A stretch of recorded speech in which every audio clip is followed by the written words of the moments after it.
Hey guys, and welcome back to Arlene at Sews. In today's tutorial, we are going to be going over the 1x1 rib knit stitch, which is this. It is stretchy. It has a row of knits, and in between the knits is a row of purl, and it creates this really bouncy, really thick sort of texture knit, and it's very, very cool. And what we're going to be making is a sweater that a client has ordered from me, and it looks like this. I asked for this particular jersey, but she has requested that there will be no waistband, like you can see here. I can't really zoom in any further. And she's also specified that she would like the neck to be round and not v-neck, and she's mentioned that she would like it to be longer in the front than, longer in the back than in the front. Essentially looking like this. So I've put the little design together. I have been working on the pattern and we're gonna get going. So just right now we've made the back. It looks like this. So it's a square and it has a little bit of a droop at the bottom. I'll show you what that looks like now. So this will be the back of the sweater. It's got a little bit of a longer part so that it can cover the back area nicely, and then the front is going to do a literal reverse of that, and we have already started on that, and it looks like this is the bottom, and it looks like this. So it will come like that, and then the back will keep going down, and it will just sort of cover the areas you don't necessarily want to be on full display. If that's how you feel, that's perfect. And I'm going to teach you quickly how I do the 1x1 rib knit, because this entire jersey is done in the 1x1 rib knit. So to do a 1x1 rib knit, it is a sequence of purl and plain stitches. We have already covered the plain stitch. It goes like this. Oh, sorry. Second. Goes like this. You just stick your needle in behind, you take your wool, you wrap it around anti-clockwise, you take that stitch, you push it over, and you pull your needle out. So to do a pull, what you do is you bring your wool in front of the stitches. So in between these two needles, you bring them to the back. With a normal stitch, it's always going to be at behind the stitches like this. When you're purling, it comes forward like that. And instead of going in behind like this, like you would ordinarily, you bring your needle in from the back and you push it forward like so. And then you're going to take your wool and you're going to wrap it around anti-clockwise again. And you're literally going to do the entire move in reverse. So I'm going to go back to knit stitch so you can see how they're different. And here comes a pull. I'm bringing my wool forward. I'm putting my needle in from behind, wrapping the wool around anti-clockwise, pulling the stitch over almost backwards, release. Here comes a knit stitch. In behind, goes behind this needle, anti-clockwise, stitch goes over. To do a pull, I bring my wool forward, come in from the back, anti-clockwise, pull the wool over. I'll just knit a few rows, and you're literally just doing a sequence of pulls and knits, and what's happening is you're getting your knit stitch here, and then in between the knit stitch is all your pull stitches. I am going to at some point soon be teaching the stockinette stitch. This order just came up and the client very specifically asked for the 1x1 rib knit.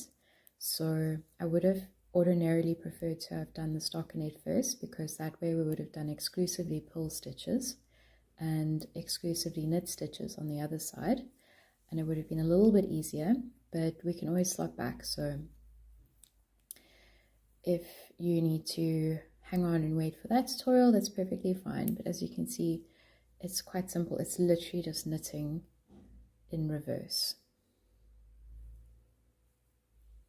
You can always go up to your settings and slow this video right down and watch me do that move again. Here we come, and just try and copy it. I often do that when I'm trying to learn something. I'll just go into settings and I'll slow it down completely.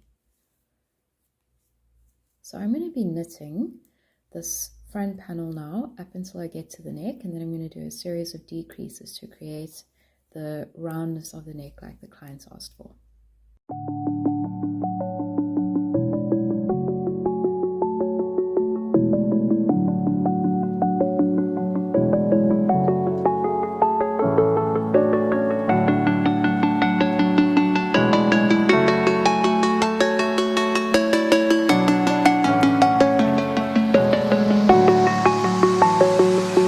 I'm alone, I'm a broken home. I gave you all the bricks that I own and know. I'm letting go, I'm breaking these walls down, breaking these walls down. If you want adventure, then fly to home.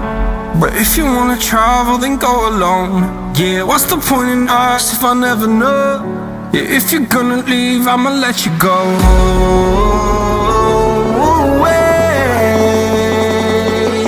I'm tired of the pain. Go away. I'm done with yesterday. Harder, harder.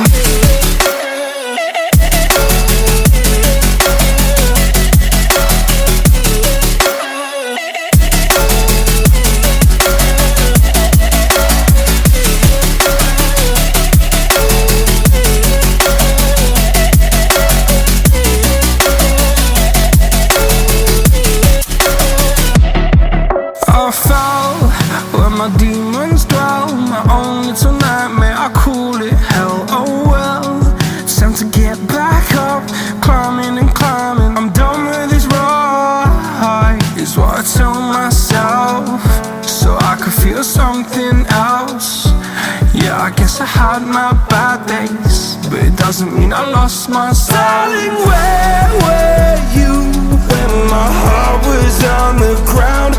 I thought time would prove that you would stick around. I guess time stood still, a king without his crown. Now I'm breaking and you're faking, girl. You never made a sound.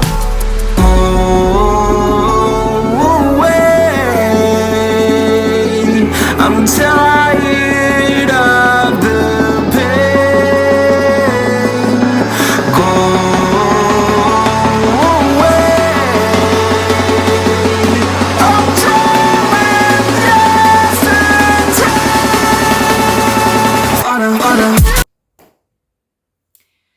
So life happened again, and I had to carry on with this jersey, and I finished it, and I'm very sorry, but I'm just going to walk you through everything I did. One of the things which I'm going to bring up now is I took like a creative risk with the arms, and I had to actually end up pulling the whole thing out and starting again, which set me back in time a lot. But anyway, so here's the final product. It's a really cool design. I'm very happy with it. Because it's a 1x1 rib knit, it required a lot more stitches on the needle than I initially expected. So the stitch itself makes like a little S shape, so it kind of compacts and shrinks the whole thing. So in reality, this is a lot of stitches, but it shrunk up. So let's go over how we did this. Okay, so last we spoke, I had knitted the back part, which is this bit, and I had started already knitting the front panel. And what we did with that was we cast on a few stitches at a time on one end until we got to that row, and then we did the exact same thing over here, And once we had sufficient amount of stitches, we knitted just straight for a while until we got to the neck. And then we did a similar decrease method. So in the middle, I decreased, I think 3, and then knitted and came back this side and decreased slowly to create this round neck. And once I had done both the front and the back panels, I crocheted the shoulders together. And then I picked up the neck and I knitted again in a 1x1. And when I had knitted it long enough, I turned it and crocheted the collar down so it's got a nice turned neck. And then we picked up the arms.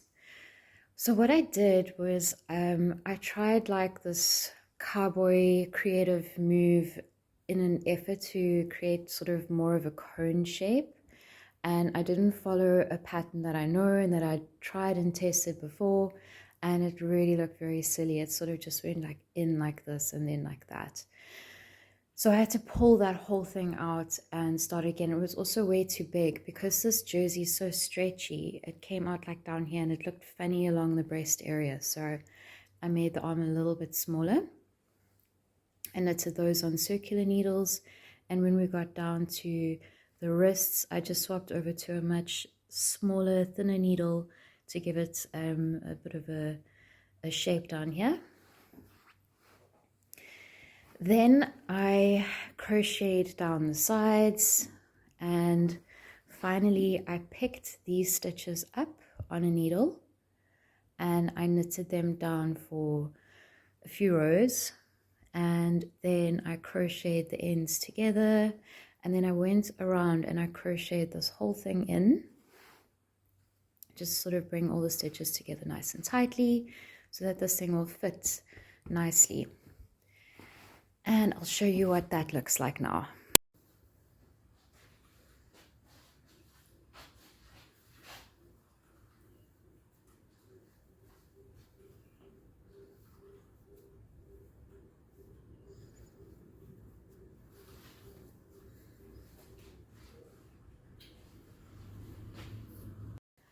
So I hope you enjoyed that. I'm sorry I didn't document the whole step. Like I mentioned in my last video, if you're following in succession, I've just been really crazy busy at the moment between orders and trying to still keep this YouTube channel alive. So I would have ordinarily documented step by step, but it's been that, and I've also had a little bit of drama with some of our pets. It's just been a lot. So I'm really sorry about that. But the objective of this tutorial was more just to teach you how to do the 1x1, and the rest of those things that I've described we kind of covered already in other tutorials, so you can figure out how to get there, how to do those things, and yeah. And I'll catch you in the next one.